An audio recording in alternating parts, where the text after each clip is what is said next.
Muy buenas noches, bienvenidos a Noticias 22, como siempre, es un placer saludarlos. Muy buenas noches también a Laura Regis en la traducción de lenguas de señas mexicana y un honor compartir este espacio con Karen Rivera y Huemansin Rodríguez. ¿Cómo están? Muy buenas noches, Rafael, gracias. Qué gusto, ya es viernes, por fin, viernes de música, viernes de ciencia y tendremos muchísima información.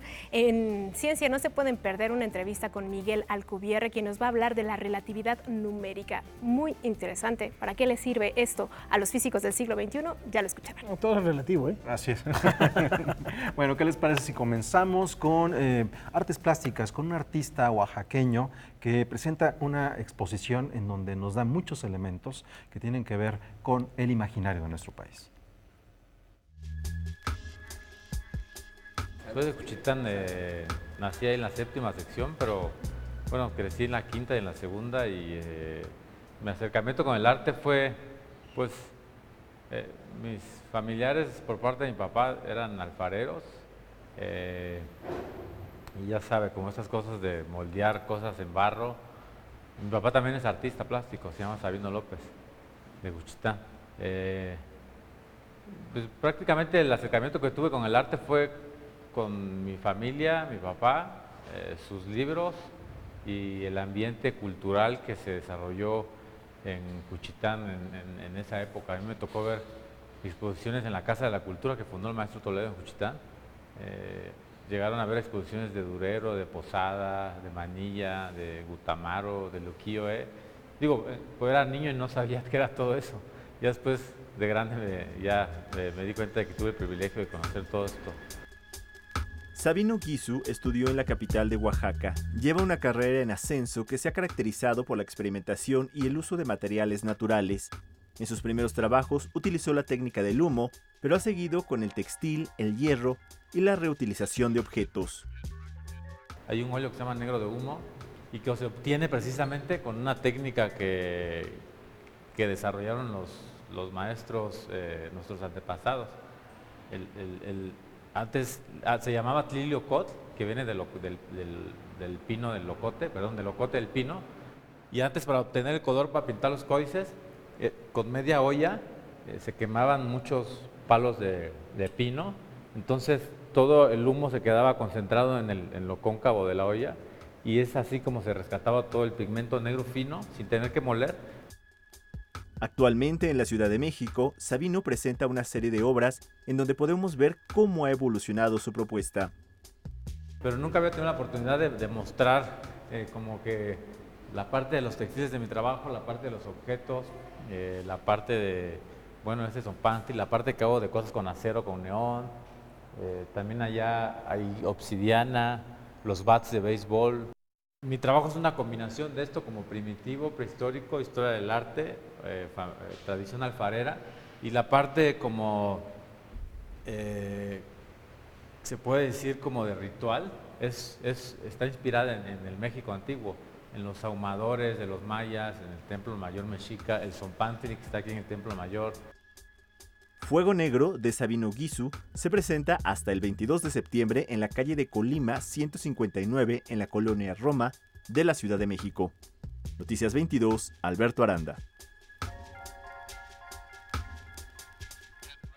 Bueno, 10 años de trayectoria de Sabino Guisu, 30 piezas artísticas que, bueno, resumen parte de su obra, que tiene que ver mucho con las técnicas antiguas, con estos patrones que se encontraban en las cuevas, que pintaban los ancestros, y con esta práctica de humo. A partir del humo, del fuego, del pino, se crean estos retratos, estos paisajes y estas piezas que son maravillosas. Y en la referencia a los zompantlis, parte también reconocible de la iconografía de los pueblos mesoamericanos, de manera particular el caso de los aztecas, ¿no? Aztecas chichimecas, ¿no? Y recorriendo el tiempo y las geografías, a propósito de personajes emblemáticos, vamos a hablar de música. El trompetista venezolano Pacho Flores se encuentra en nuestro país. Luego le vamos a pedir a Juan Arturo Brennan, porque tienen ahí un video, aunque ustedes no lo crean, Juan Arturo Brennan tocando la trompeta al lado del maestro Pacho Flores, y él celebra la popularidad de la música de América Latina.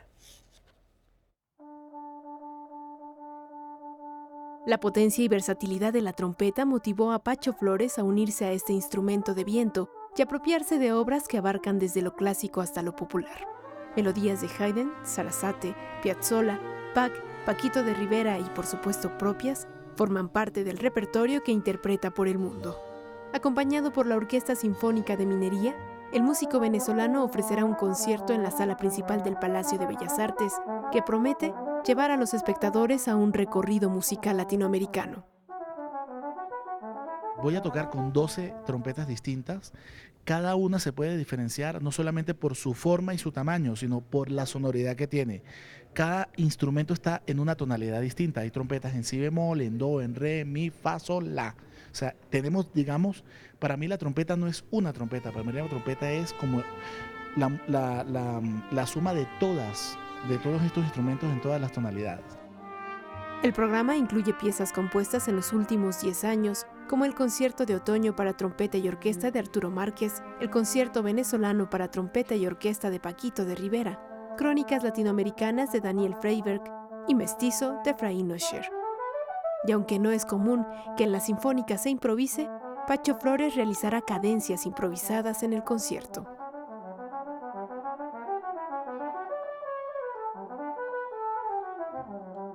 Cuando estás muy enfocado en esto, necesitas variar el repertorio y necesitas hacerlo crecer. Entonces, ¿qué más bonito, yo que soy latinoamericano, qué más bonito que hacerlo de la mano de compositores que ya son clásicos en Latinoamérica, como Arturo Márquez, el maestro Paquito de Rivera, Daniel Freiberg? Nosotros en nuestros conciertos latinoamericanos podemos aprovechar todo el mestizaje, toda esa cultura que tenemos, esa herencia que hemos heredado, que hemos tenido de España, de los árabes, de todo el mundo, y llevarlo a un concierto es para mí fantástico. La presentación será el domingo 1 de septiembre a las 5 de la tarde. Noticias 22, Karen Rivera. Bueno, si tienen la oportunidad de ir a este concierto el próximo domingo, tienen que ir. Son 12 trompetas las que va a tocar Pacho Flores y es muy interesante su historia porque cada una de las trompetas fue construida por él. Entonces tienen estos diferentes tonalidades para las canciones latinoamericanas que nos van a presentar, un recorrido bastante interesante. No al mismo tiempo, ¿verdad? No, obvio, obviamente no. Pero bueno, es parte de también la forma en la que se presenta en el escenario, esta manera de darle protagonismo a la trompeta y lo que implica al unirse con la orquesta. Gran músico, gran músico, Pacho Flores. Bueno, ¿qué les parece si ahora vamos con algo que tiene que ver con una de las dramaturgas importantes de nuestro país, también un referente de la actividad literaria de la segunda mitad del siglo XX? Estamos hablando de Luisa Josefina Hernández. Desde 2016, la Coordinación de Difusión Cultural de la UNAM, a través de la Cátedra Ingmar Bergman, celebra con la entrega de la medalla del mismo nombre a aquellos creadores o creadoras que con su trayectoria han cambiado el rumbo del cine y teatro en México. Este año se reconoció a la maestra Luisa Josefina Hernández por su contribución a la dramaturgia, novela, ensayo y docencia. Le pedimos a nuestros consejeros y a los miembros del comité ejecutivo que nos den sus propuestas. Y fue muy hermoso porque el día que teníamos la reunión resultó que como 3 o 4 traían la misma propuesta, que era la maestra Luisa Josefina Hernández, y en cuanto se puso esa ficha sobre la mesa, se acabó la discusión. Todos estábamos de acuerdo que era la persona indicada. Todo se lo debo al lenguaje limpio. El homenaje simuló el dinamismo, la vitalidad y el amor en los textos de la maestra, pues a pesar de no contar con su asistencia, estuvo presente su palabra encarnada en actrices y dramaturgas que festejaron su persona y el valor de haber cambiado la forma de hacer cultura en nuestro país. Tiene una obra muy abundante, tanto en la novela como en el teatro. Tiene casi 80 obras de teatro y más de 20 novelas, varias de ellas inéditas todavía. Es una autora que resulta siempre tremendamente reveladora y conmovedora. Posee una libertad técnica exquisita, es decir, cuando uno se sumerge en su mundo, uno está viendo el mismo mundo, pero siempre bajo otra luz, bajo otra perspectiva. Su cátedra fue una de las más importantes por más de 40 años en la Facultad de Filosofía y Letras, siempre dispuesta a entablar diálogo con los alumnos. Uno salía de la clase, de cada una de las clases, salía tremendamente transformado. La entrega de la medalla la recibió en su representación el nieto de la maestra Hernández, el dramaturgo, docente y actor David Gaitán. Ella fue en su momento alguien que rompió con una serie de dogmas y de cánones y que abrió brechas para la dramaturgia mexicana que estaban profundamente cerradas, y eso, pues decir inspirador incluso parece hasta un eufemismo, porque es sin duda todo un gesto artístico que a muchas generaciones nos ha servido como guía y como linterna de lo que se debe hacer frente a lo que está impuesto. Escritora de teatro y novelas y maestra formadora de artistas teatrales también, se recordó por ser la primera mujer nombrada profesora emérita de su alma mater universitaria, la UNAM. Con información y texto de Omar Vera, Noticias 22. Bueno, así es, una referencia. Bueno, es emocionante ver esto. Es una pena que no pudiera estar la maestra Luisa Josefina Hernández, pero es un reconocimiento a este trabajo tan importante que ha formado parte también de la educación, y eso hay que subrayarlo. Eso es fundamental, porque cuando se habla de una mente tan lúcida, tan trascendente en las letras, tan trascendente en la dramaturgia, es también muy importante volver la mirada a cómo esa semilla se siembra en las próximas generaciones, en las nuevas generaciones, y va creciendo y va manteniendo vivo ese legado. Pues felicitaciones a la maestra, y ahora, antes de irnos a una breve pausa, los queremos invitar a una nueva sesión del ciclo La Poesía del Jazz, que en esta ocasión nos promete una velada musical con toques brasileños.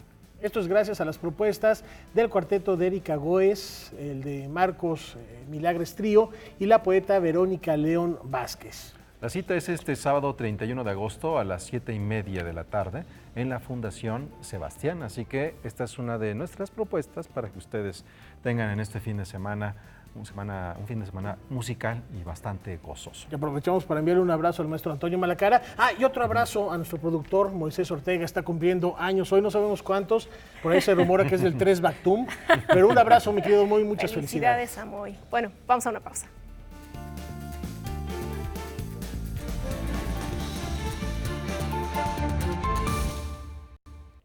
Continuamos aquí en Noticias 22, Rafael, con expresión escénica que desde el código de la danza, desde el código del teatro, nos va a permitir revisar, tal vez, no sé si está bien decirlo, elementos ancestrales de una cultura, de las muchas culturas vivas de nuestro país. La propuesta es de la compañía Álamo Blanco, Viaje Escénico.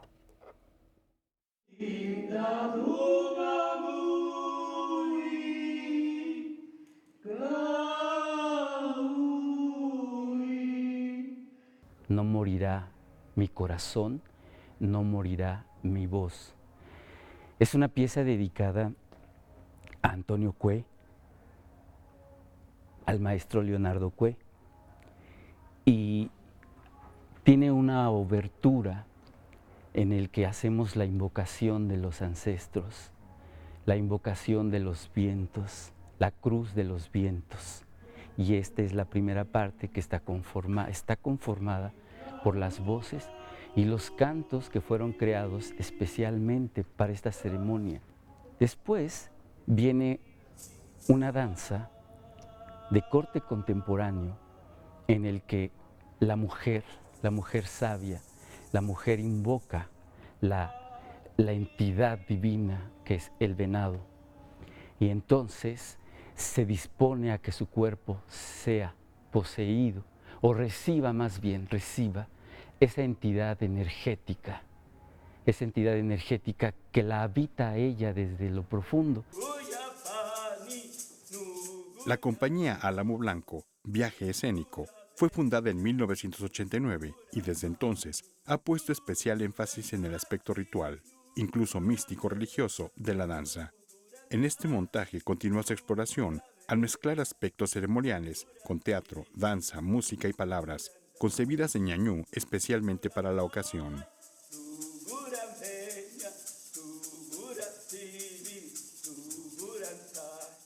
Uno de nuestros propósitos fundamentales y el motor que mueve la mayoría de nuestras propuestas, si no es que casi todas, es el rito. y concebimos el rito como una tecnología, una estructura que nos permite comunicarnos hacia adentro de nosotros mismos, hacia lo más profundo del ser humano, y a partir de ahí comunicarnos hacia el exterior, hacia las fuerzas que nos rodean y por supuesto encontrarnos en la mirada con el otro.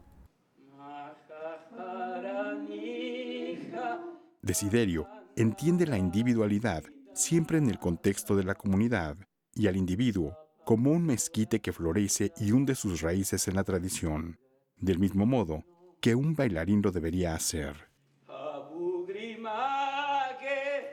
Es necesario que el bailarín recupere el rito con el movimiento y es necesario que el actor se vincule con el rito de la palabra. Y todo entonces en conjunto es esta búsqueda hacia lo profundo, hacia nuestra raíz y hacia nuestro origen. ¿A cuántos nos han negado la lengua materna? ¿Cuántos hemos negado y renegado de la lengua ancestral de nuestros padres y de nuestros abuelos? La coreografía No morirá mi corazón, no morirá mi voz ofrecerá 2 funciones más en el Teatro de la Danza Guillermina Bravo del Centro Cultural del Bosque el sábado 31 de agosto a las 7 de la noche y el domingo 1 de septiembre a las 6 de la tarde. Noticias 22, Víctor Gaspar.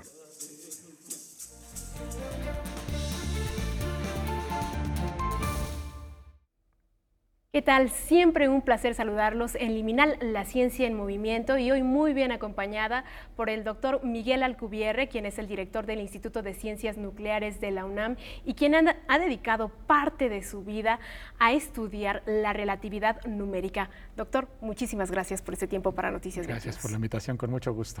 Doctor, para empezar, antes que todo, ¿qué es la relatividad numérica? ¿Cómo podemos entenderla? Bueno, es un poquito complicado. Hay que empezar por qué es la relatividad. Hace poco más de 100 años, en 1905, Einstein publicó la teoría de la relatividad especial, que es esta teoría que nos habla de qué pasa cuando nos acercamos a la velocidad de la luz, el espacio es relativo, el tiempo es relativo, la famosísima ecuación E igual a mc al cuadrado. Todo esto viene de esta teoría de la relatividad especial. Es algo completamente comprobado y no tenemos ninguna duda de que funciona. Y en principio todas las leyes de la física tendrían que adaptarse a esta visión de Einstein de la relatividad especial.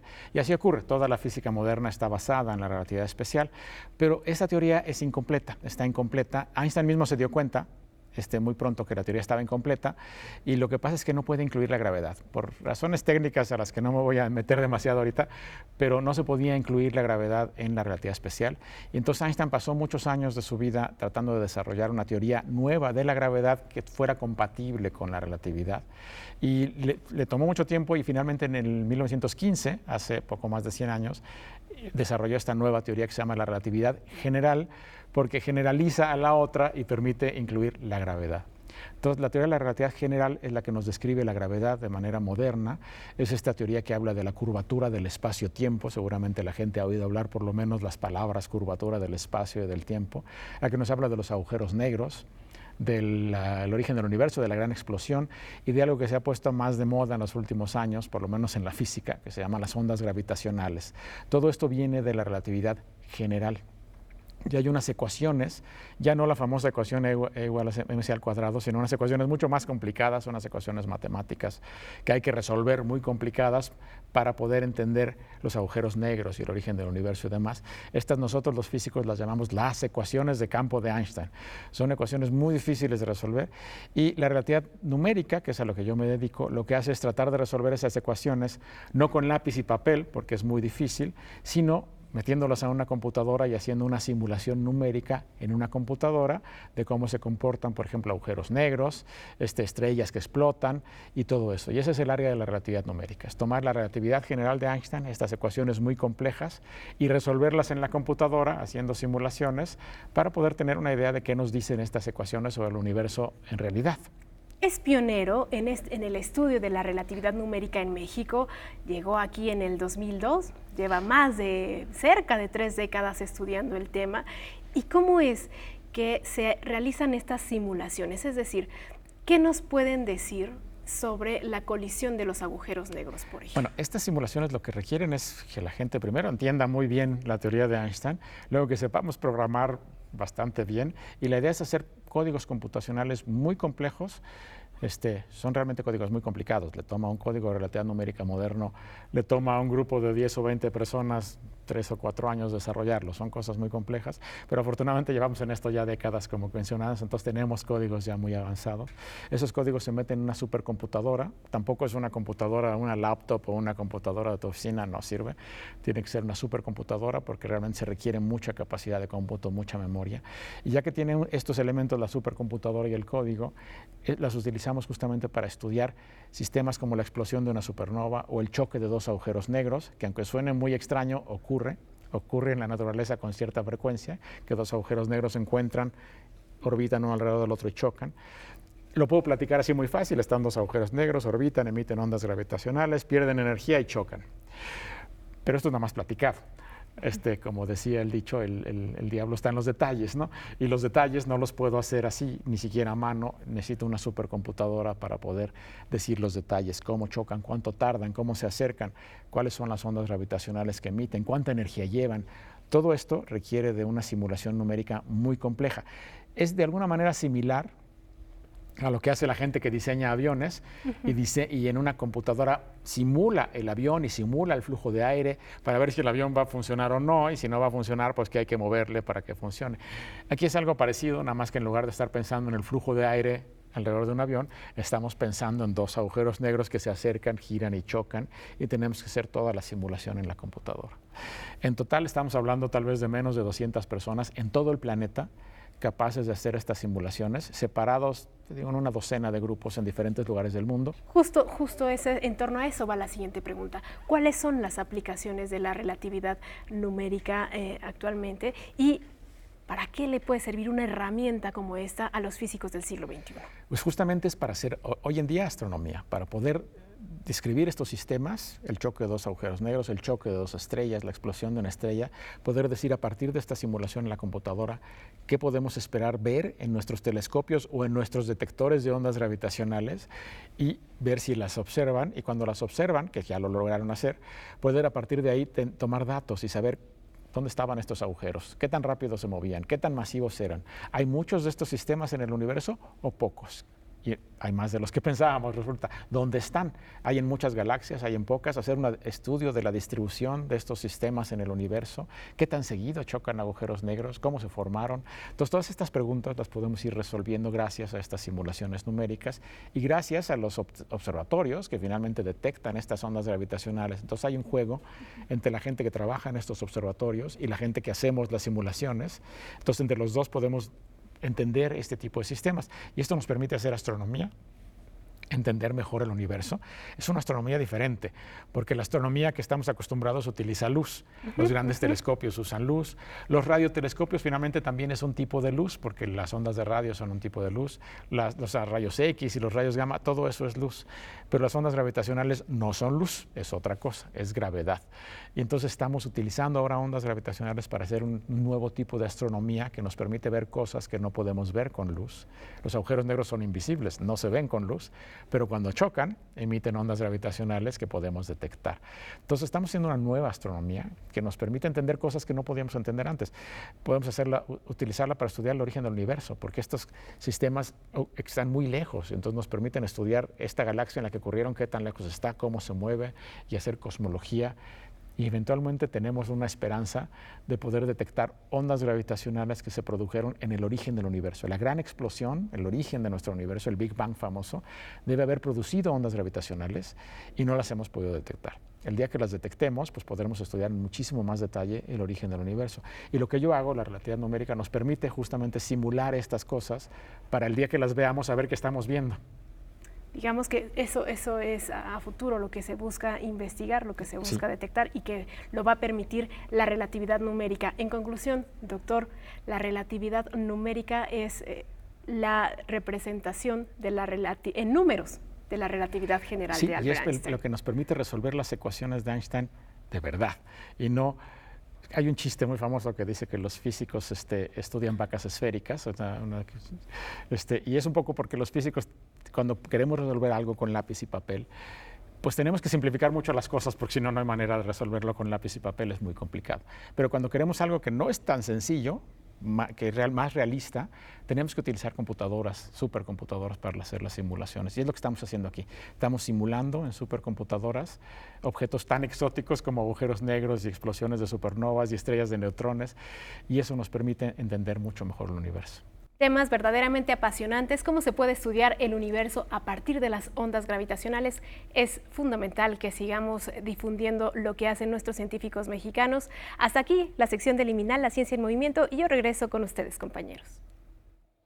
Gracias, Karen. Un tema verdaderamente fascinante, una mirada al futuro de cómo se va a comportar el universo a través de estos números, de esta relatividad numérica. Y la posibilidad de seguir indagando en aquello que parece lejano, porque realmente es absolutamente, es muy, muy lejano, y todavía no terminamos de comprender el impacto de todo eso que ocurre a millones de años luz de distancia y que nosotros por ahí podemos atisbar. Fascinante, no se acaba el universo. No, y de pensar que somos tan solo una pequeña partícula del mismo, nos deja mucho que reflexionar. Vamos a la pausa y antes les queremos hacer una atenta invitación a que sigan en sintonía de Canal 22, porque al terminar este espacio, Álvaro Cueva nos espera en Debate 22. Así es, ahí tenemos en pantalla la invitación para que ustedes vean lo que presenta Álvaro. Va a estar con el presidente de la Comisión de Cultura y Cinematografía de la Cámara de Diputados, Sergio Mayer. ¿Y de qué van a hablar? Pues quédense en sintonía de Canal 22, a ver qué escuchamos, ¿no? Cosas seguramente que nos competen a todos los que nos movemos en el ámbito del arte y la cultura. Una pausa, ya volvemos.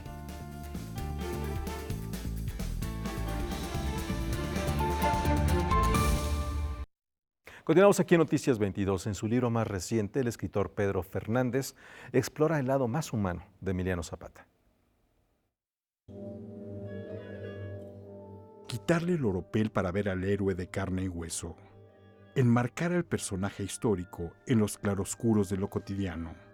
Pedro J. Fernández nos presenta a un Zapata que habla en primera persona en su más reciente novela, Morir de pie.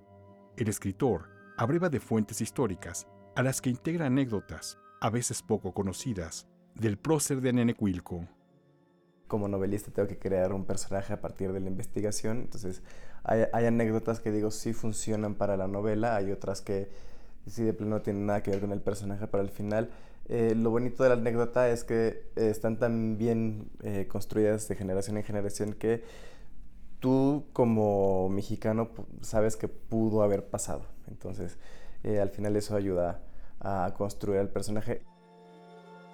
En esta, su sexta novela, el autor presenta a Zapata en las facetas de hijo, hermano y amante. La investigación académica y las anécdotas que fue encontrando revelaron también un sentido ético de Emiliano Zapata desde muy temprana edad, cuando atestiguaba las injusticias y cuestionaba a su padre sobre la no defensa de sus propios derechos a la posesión de la tierra. Su papá le dice, es que no se puede. Zapata, ¿cómo que no se puede? No, es que son los del gobierno, los que tienen el poder, no se puede. Y Zapata dice, cuando yo sea grande haré que se las devuelvan. Y esta anécdota que la encontré en varios lugares me parece muy relevante porque sí desde niño hay un sentimiento en Emiliano Zapata de que este despojo de tierras tiene que ser de alguna forma vengado y que tiene que luchar porque por un lado para que se las regresen a los pueblos que tienen los títulos de propiedad y por el otro lado porque estos hacendados de alguna forma paguen el daño que se hizo. Pedro J. Fernández cita una frase de Zapata: al que me quiera comprar con un cargo, me lo quiebro. Esta da cuenta también no solo de una postura ética, sino de un ideario político sólido. Zapata es muy interesante porque se va a empezar a rodear de intelectuales, entonces no solamente es la lucha de vamos a tomar las armas por las tierras, se empieza a crear y gestar una ideología que es la que arrastramos hasta hoy como zapatismo.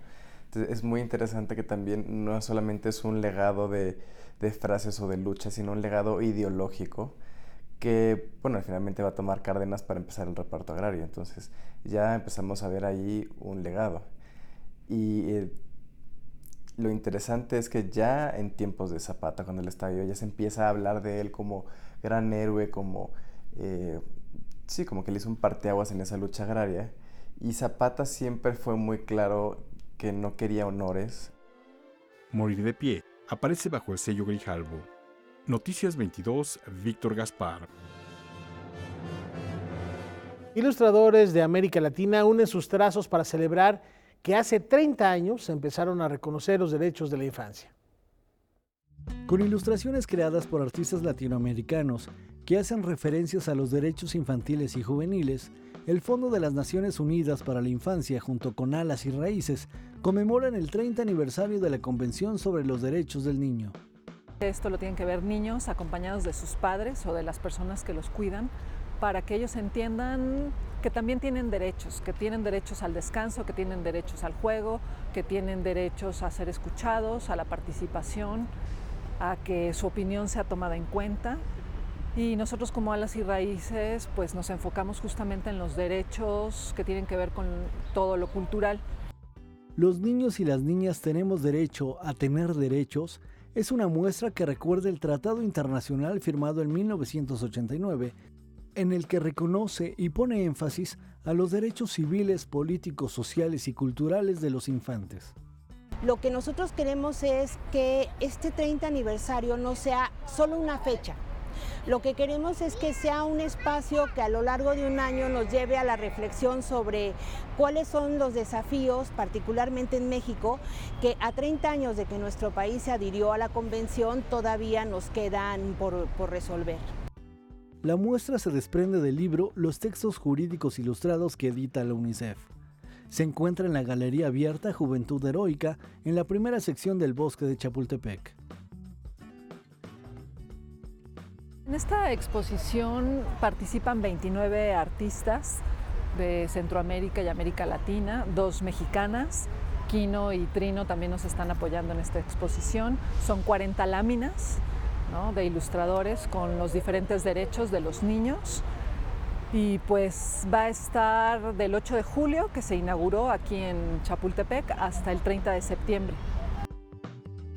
Noticias 22, Óscar Cortés. Bueno, pues importante que los niños conozcan sus derechos. Y pasando a otro tema, a pesar de que han transcurrido 30 años desde su deceso, la conciencia crítica de Leonardo Sciascia sigue vigente. Anoche se recordó al autor siciliano que se atrevió a hablar sin tapujos de la mafia italiana. En el marco de la cátedra Pierpaolo Pasolini, la Universidad del Claustro de Sor Juana recordó a 30 años de su muerte al escritor italiano Leonardo Sciascia, quien a mediados del siglo XX se atrevió a hablar sin reservas y de forma ilustrada sobre la mafia italiana, un autor cuyos textos demostraron una visión crítica de su tiempo, caracterizada por una profunda pasión civil. Se trata de un autor que en su aparente inactualidad resulta dramáticamente actual. Es un intelectual que vivió toda su vida en Sicilia, pero participó en todas las grandes batallas y debates culturales de su época, con una mirada siempre original, siempre persuasiva, nunca subalterna, sino más bien capaz de entrelazar altas referencias literarias y filosóficas y utilizándolas como grandes instrumentos para leer la realidad italiana. Sciascia es uno de los grandes maestros italianos de su época, cuya obra completa ha sido traducida al castellano. Para describir Leonardo Sciascia, tengo que usar una expresión un poquito paradójica. Sciascia es un ilustrado trágico, un ilustrado con el sentido barroco de la vida. Y en esto él refleja su ínsula, la Sicilia, porque la Sicilia es imbibida de barroco. Toda la Sicilia es en equilibrio entre oscuridad y luminosidad, entre luz y el luto. Sciascia terminó siendo considerado la conciencia crítica de Italia. Entre sus obras destacan El Archivo de Egipto y El Día de la Lechuza. Con información y texto de Omar Vera, Noticias 22. Un autor fundamental, Leonardo Sciascia, para entender el proceso que vivió Italia en la segunda mitad del siglo XX, después de la Segunda Guerra Mundial. Y ahora que estábamos viendo esta nota de nuestro compañero Omar, resulta interesante porque si estamos hablando de política, Esto ocurre primordialmente en la historia de Italia.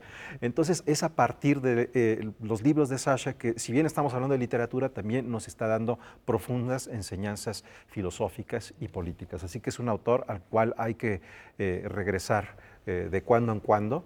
Y también recuerdo que cuando en los años 90, cuando en la Ciudad de México Cuauhtémoc Cárdenas acababa de ser nominado gobernador de la Ciudad de México, en ese momento estaba Alejandro Aura en el Departamento de Cultura y se regalaba un libro en la Plaza del Zócalo, y algunos de los autores que formaron parte de estos libros regalados era, por supuesto, Leonardo Sciascia, fundamental.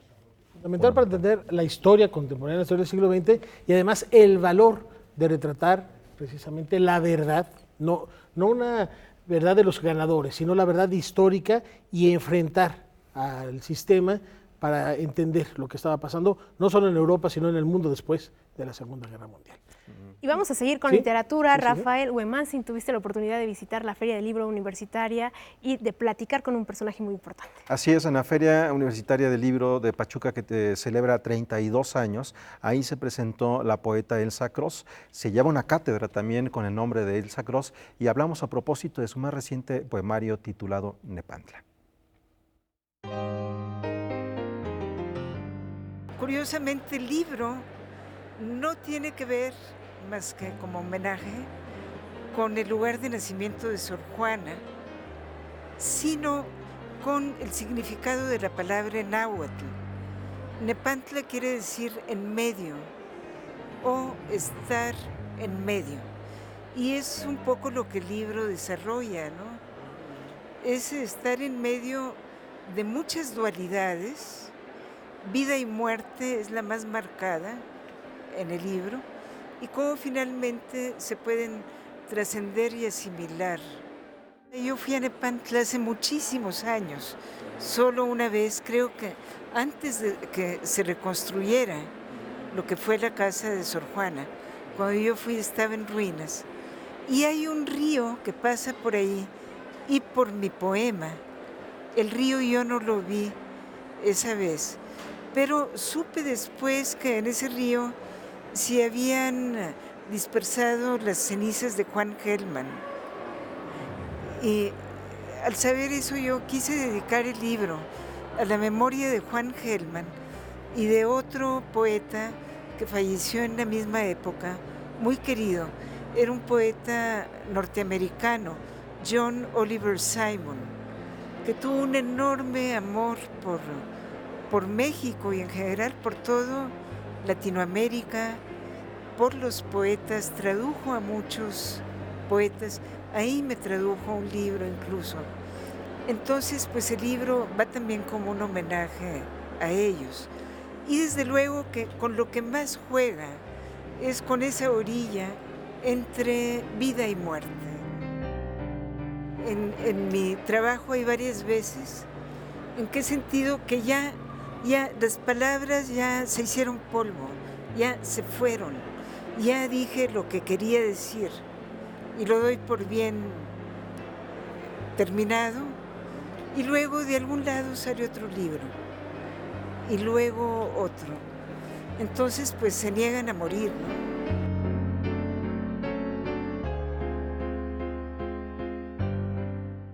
Un personaje importante, Elsa Cross, dentro de la poesía de México. Ella recibió muchos premios a finales de los años 90, principios de este siglo. Ahora vive en Cuernavaca, y hay una diferencia entre este Nepantla, que es su más reciente poemario editado por Era este año, con relación al anterior, que se llama Insomnio.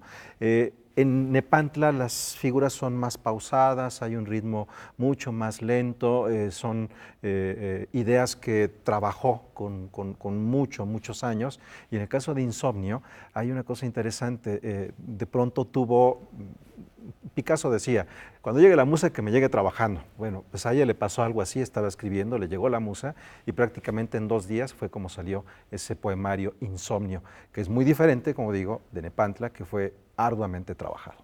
Y que debe ser diferente también del que publicó en 1969, El amor más oscuro, que es bellísimo ese libro, Rafael. Y a propósito de musas, hay una aquí en el estudio Noticias 22, la van a conocer después de la pausa.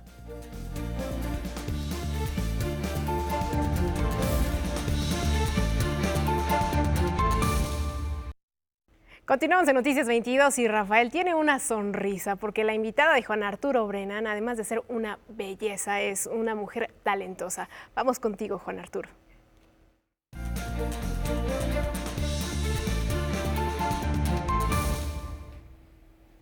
¿Qué tal? Muy buenas noches a todos, colegas y amigos, buenas noches.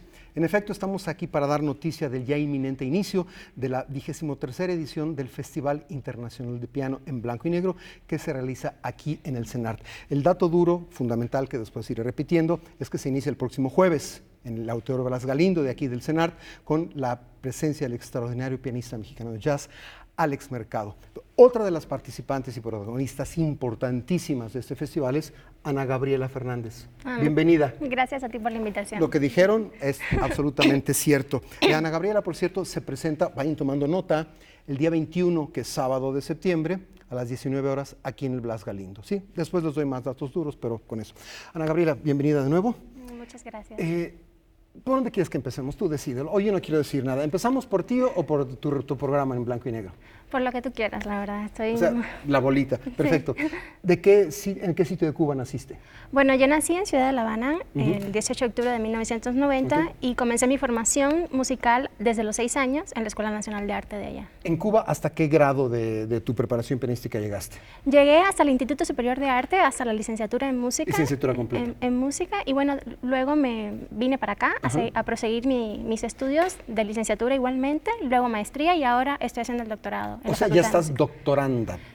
Casi. Eres doctoranda, ¿sí? Casi. Muy bien. Probablemente a tus profesores de Cuba no los conozcamos aquí. Entiendo que fuiste alumna de Ninoska Fernández Brito, ¿cierto? Sí, fui alumna de Ninoska Fernández Brito aquí en México. Y bueno, allá en Cuba tuve la posibilidad de tener maestros como Fran Fernández, Teresita Junco, Ulises Hernández, Marita Rodríguez. Frank solía venir con frecuencia de invitado con algunas de nuestras orquestas. Bien.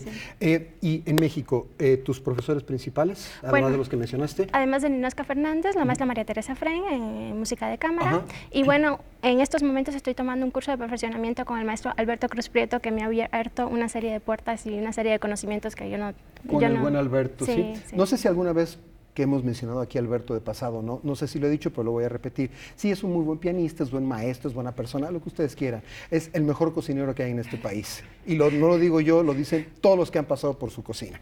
Sí, definitivamente. Dicho lo cual, la pregunta es casi obligada para ligar con lo que sigue. ¿Estás preparando directamente tu recital de En Blanco y Negro con Alberto? Sí, definitivamente. Y he tenido la posibilidad también de salir a cursos en el extranjero con otros maestros como Evelyn Brancar, André Watts, por ejemplo, Dan Tyson, André Laplante.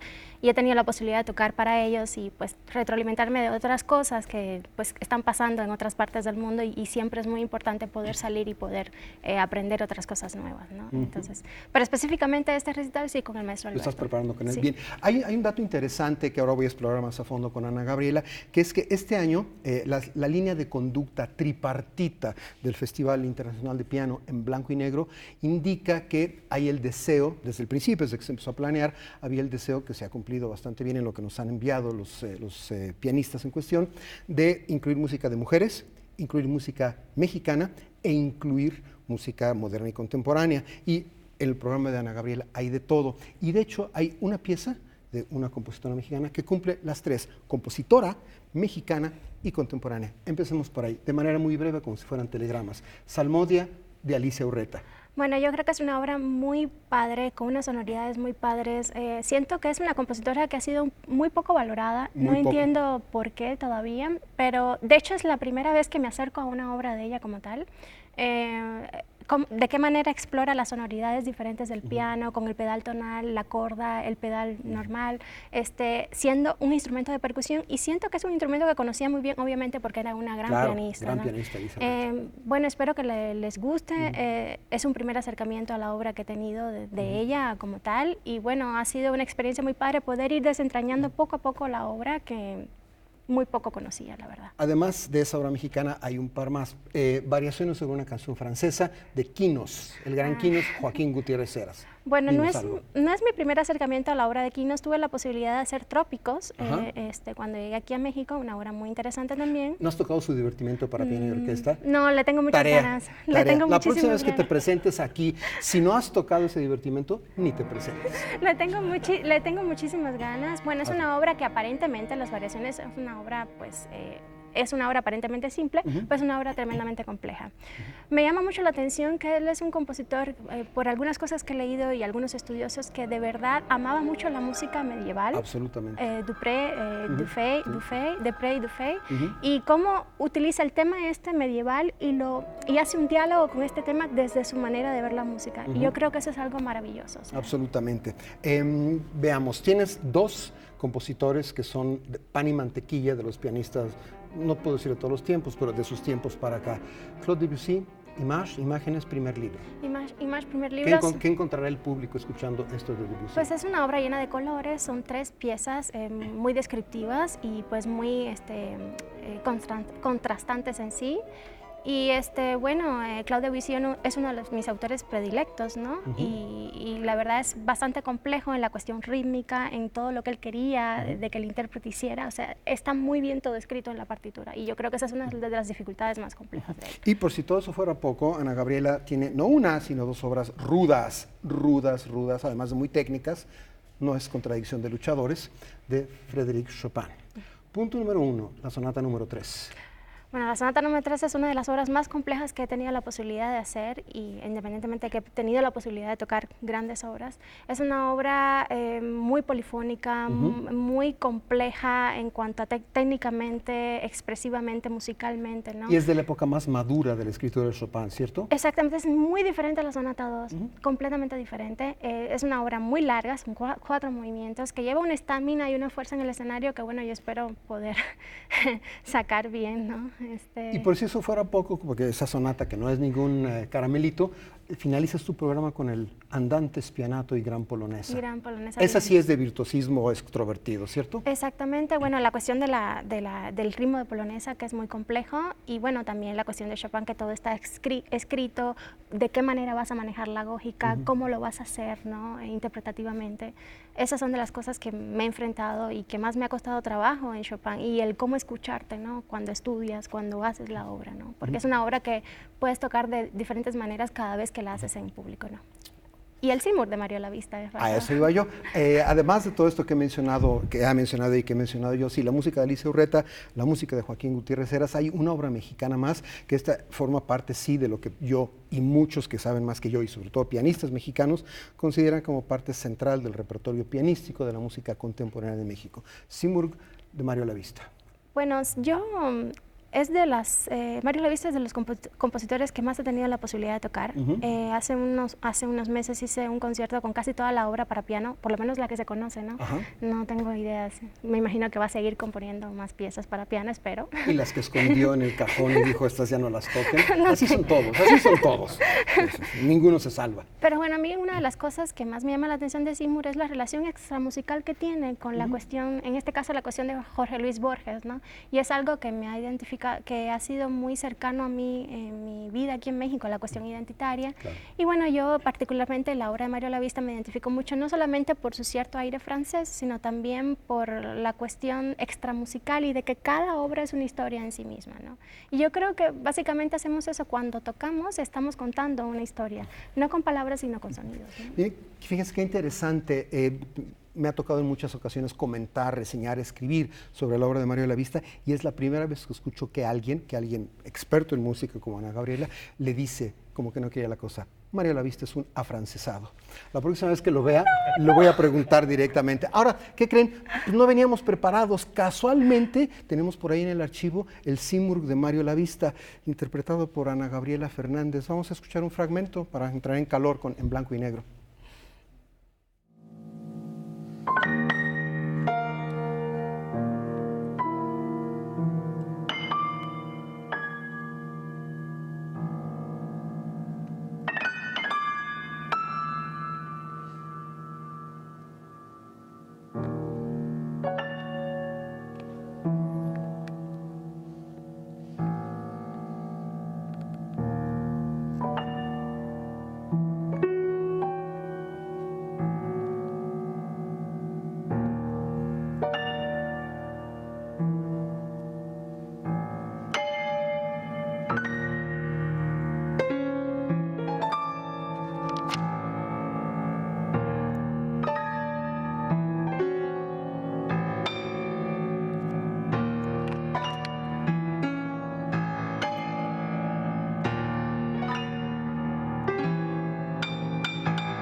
Ahí tuvimos entonces una muestra de esta fantástica obra para piano, que es el Simurgh de Mario Lavista, que Ana Gabriela Fernández, aquí presente, va a tocar en su recital en blanco y negro.